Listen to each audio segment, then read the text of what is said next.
Very good day to you all, my dear students. Today we'll be revising on the topic the search for genetic material, and also we will be studying the properties of a genetic material and also comparing the DNA with RNA and coming to a conclusion whether DNA is more stable or RNA is more stable to be a genetic material.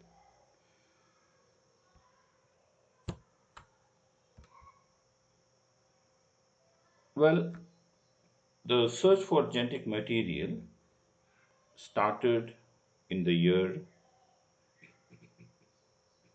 1928 when Frederick Griffith,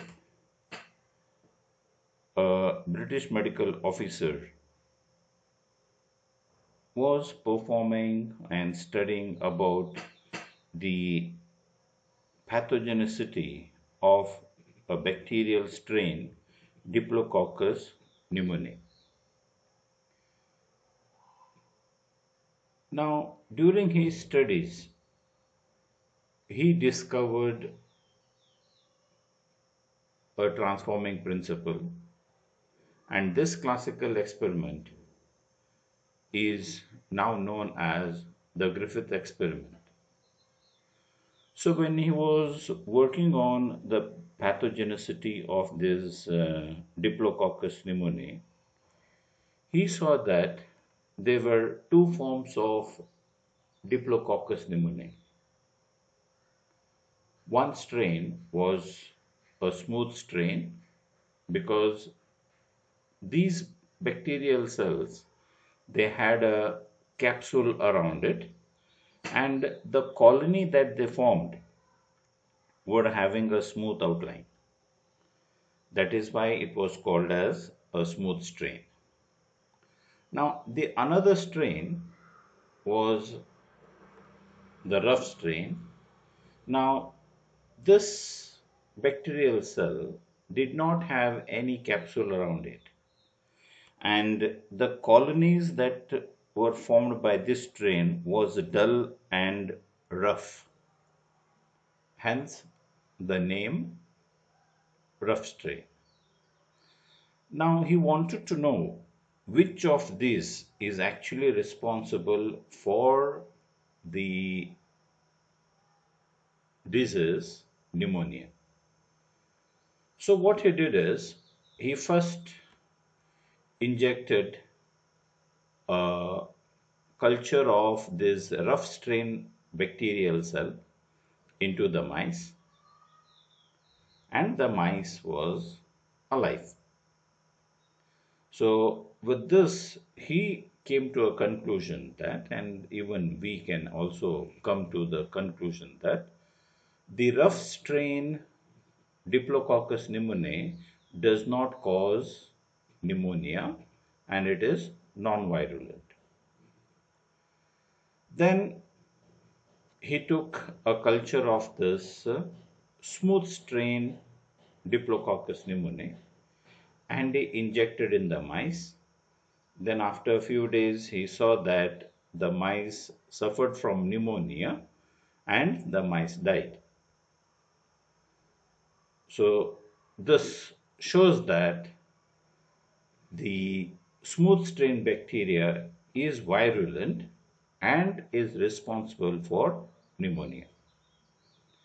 Then what he did is he heat killed this smooth strain bacterial cells. So by hitting it, the bacterial cells were all killed, and then this heat killed bacteria, smooth strain bacteria, he injected in the mice. The mice remain alive. So this shows that the heat killed smooth strain bacteria is non-virulent. That is, a dead smooth strain Diplococcus pneumoniae doesn't cause pneumonia in mice. So now what he did is he took a mixture of the rough strain living bacteria and heat killed smooth strain bacteria. Now here you see, rough strain bacteria also doesn't cause pneumonia, and heat killed bacteria also doesn't cause pneumonia. So he injected in the mice, and he was thinking the mice may remain alive because in both the previous experiment they were alive. But when he injected this mixture into a mice, he saw that some of the mice they died of pneumonia. He was surprised. So what he did is he performed autopsies on these dead mice, and he saw that some of the living rough strain Diplococcus pneumoniae bacteria were transformed into smooth strain, and because it was transformed into a smooth strain, it is a live smooth strain bacteria, it caused pneumonia and the mice dies. And this phenomenon he called it as transformation, and he came to a conclusion that the mice died because of transformation. So this experiment showed that something from the heat killed virulent S3 forms was apparently taken by the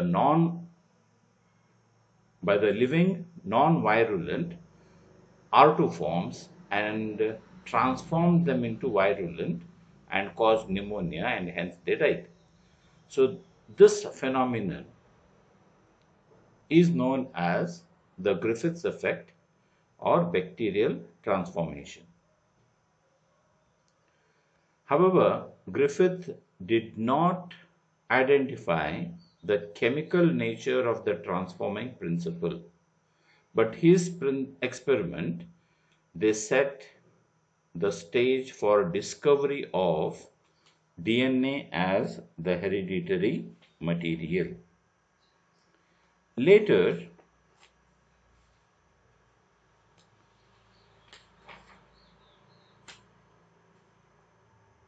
in 1994, Oswald.T.Avery, Colin MacLeod and Maclyn McCarty,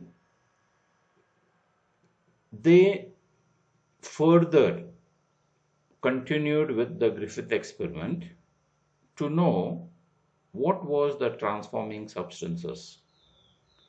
So for this what they did is they first made a culture of this smooth strain bacteria. They centrifuged it so that all the living bacterial cells were settled at the bottom, and then they subjected to heat, so all the bacterial cells were dead.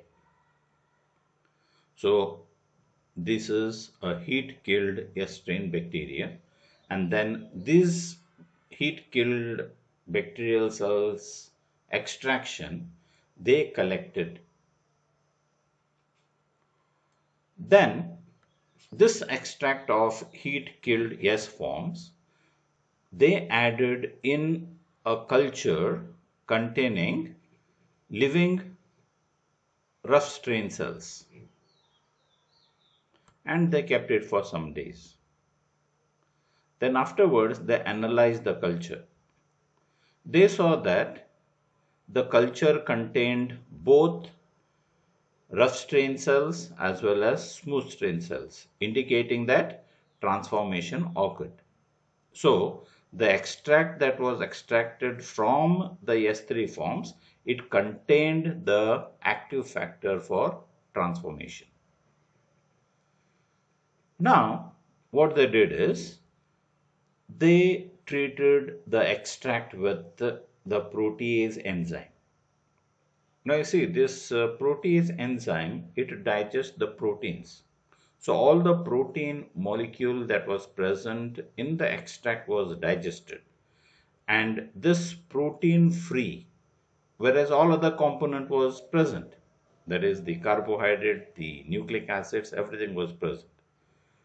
So this extract they added in a culture containing the rough living cells, and they allowed it for some days.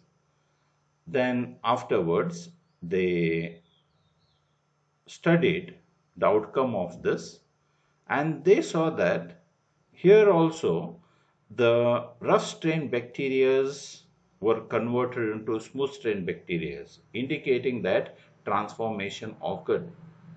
So transformation occurred here in the absence of protein.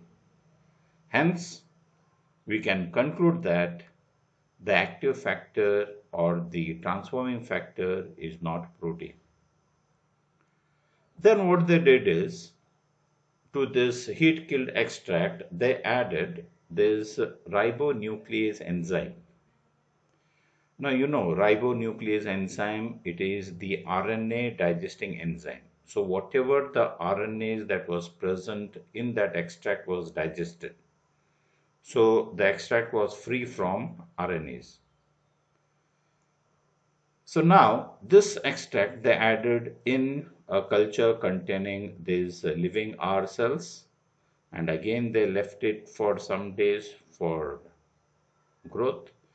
Then after a few days they analyzed the culture, and here also they saw that transformation occurred and some of the rough strain cells were converted into smooth strain cells, indicating that RNA is not a transforming factor.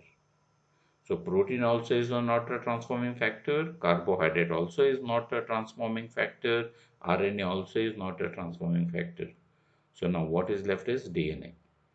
So to confirm that, what they did is, they treated this extract with the DNase enzyme. So, DNase enzyme will digest DNA molecule. So all the DNA that was present in the extract was digested. So there was no DNA here. And then this extract was added in the culture containing living rough cells, and they allowed it for some days for growth. Then after a few days they analyzed the culture. Here they saw that the transformation did not occur, and the culture showed presence of only living rough cells. So this experiment clearly shows that the transforming factor is DNA and not any other molecule. So that is how they came to a conclusion that DNA is the hereditary material or the genetic material.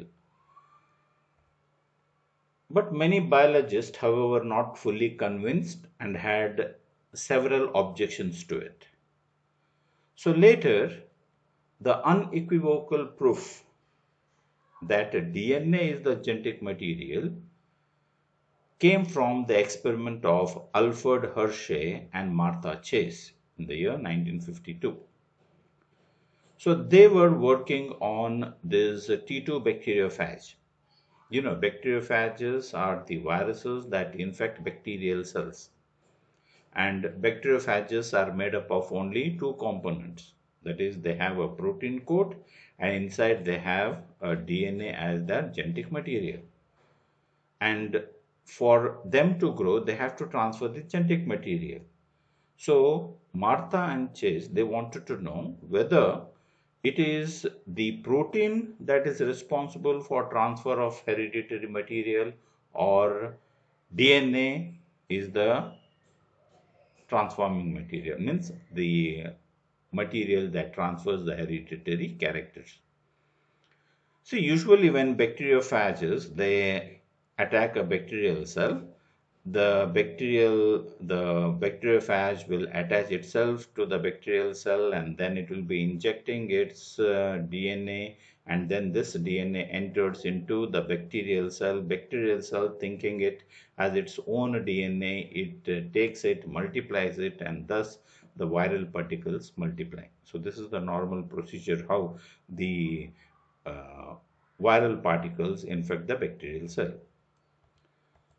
So now, as I've told you earlier, uh, Hershey and Chase worked to discover whether it was the protein or DNA from the virus that entered the bacteria and behaved as a genetic material.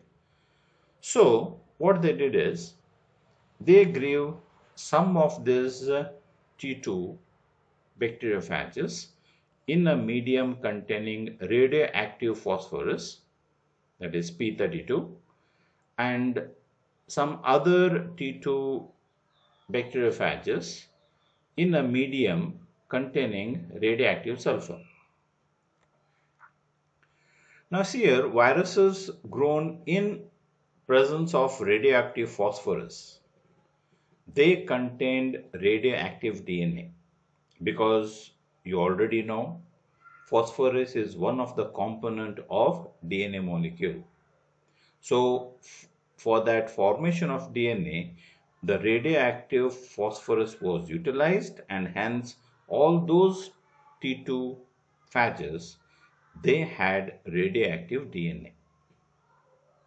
Now the viruses that were grown in radioactive sulfur, they had a protein coat radioactive because sulfur is one of the component of proteins of the protein coat of the bacteriophage, and hence the protein coat was radioactive in the viruses grown in the medium containing radioactive sulfur. So then they performed this experiment. First they were testing whether it was a protein, which is the hereditary material. So what they did is they took the phages grown with radioactive sulfur, they centrifuged the suspension, and then they separated the bacterial cells and the protein coat. Because bacterial cells are heavier, they'll be settling down and the supernatant will be containing the protein coat. Now here they saw that the bacterial cells did not show any radioactivity, indicating that the DNA was not having any radioactivity. The multiplication of bacteria was not due to proteins, and whatever the supernatant was there, it contained that viral protein coats, and hence the supernatant became radioactive here. Now here you can see the radioactive sulfur was used for the synthesis of protein coat. It was not there in DNA. So when this bacteriophage injected the bacterial cells, the protein coat remained outside and the DNA went inside. Here the viral particles multiplied, but all these viral particles and the DNA bacterial cells that were multiplied, they did not have any radioactivity in them. Whereas the protein coat which was there in the supernatant, it showed radioactivity. So conclusion, protein is not the genetic material. Now they took the bacteriophages grown with radioactive phosphorus, and then they centrifuged it to separate the bacterial cells from the protein coat, and here they saw that the bacterial cells, they showed radioactivity. Means all the bacteria that were containing the viral particles, they were having radioactivity, and the supernatant did not show any radioactivity here. So that is why for the transmission of characters in the bacterial cell, it was the DNA that was transferred from the viral particle. Now here it can be explained. Now here you see the phages were grown in radioactive phosphorus. So phosphorus was used for the synthesis of DNA molecule. So the DNA molecule became radioactive. Then this radioactive DNA was injected in the bacterial cell, and as and how the bacterial cells multiplied, this radioactive was transferred from one bacterial cell to another bacterial cell, and hence all the bacterial cells, they became radioactive.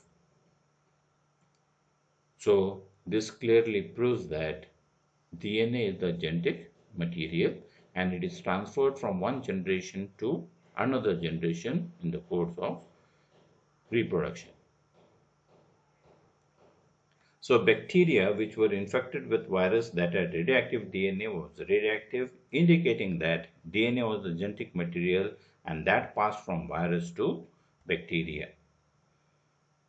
Bacteria which were infected with viruses that had radioactive protein were not radioactive. This indicates that protein does not enter the bacterial cell from virus, and it was only the DNA that entered, and hence DNA is the genetic material. Now we shall see some properties of genetic material. Means, what are the basic properties? What properties should a genetic material have? The first basic property of a genetic material is it should have the capacity to replicate. That is, it should have the property to multiply, to make copies on its own. Now, the second is it should be chemically and structurally stable. The third property is it should provide scope for slow changes. That is, slight changes, slight mutation should occur in them. Because these slow changes or spontaneous mutations, these are the raw materials for evolution. And it should be able to express itself in the form of Mendelian characters. So these are the basic 4 properties a genetic material should possess. Now, comparing DNA with RNA. DNA is more stable in becoming a genetic material than RNA. Why? In the second carbon of this ribose sugar, okay, already in my previous class I told you about the nucleic acids. So there you have seen that in RNA the ribose sugar contained a OH group, whereas the OH group is absent in DNA. So here, because of this one extra oxygen atom present in the ribose sugar of RNA, it makes RNA labile and easily degradable. Hence, it is more unstable compared to DNA. And RNA also is known to be catalytic and reactive. DNA chemically is less reactive and structurally more stable. Already I have explained to you, because the DNA is having the one oxygen atom less in its ribose sugar, that is one. Second is it is having a thymine as one of the pyrimidine molecule, and thymine, it has got one methyl group in that, whereas uracil doesn't have that methyl group, and instead it has got 2 hydroxyl groups. So that's why uracil is more unstable compared to thymine, and thymine gives more stability. So the nitrogen base also is more stable in DNA, the sugar also is more stable in DNA. That is why DNA chemically is less reactive and structurally more stable when compared to RNA. Okay, as I've told you, presence of thymine at the place of uracil also confirms additional stability to DNA, because the replacement of thymine for uracil DNA protects DNA from attack and maintain the fidelity of DNA replication. Now, both DNA and RNA are able to mutate. In fact, RNA being unstable, mutate at a faster rate. Consequently, viruses having RNA as a genome mutate and evolve faster. So RNA viruses evolve much faster. And RNA can directly code for synthesis of protein. Hence, it can express the characters easily.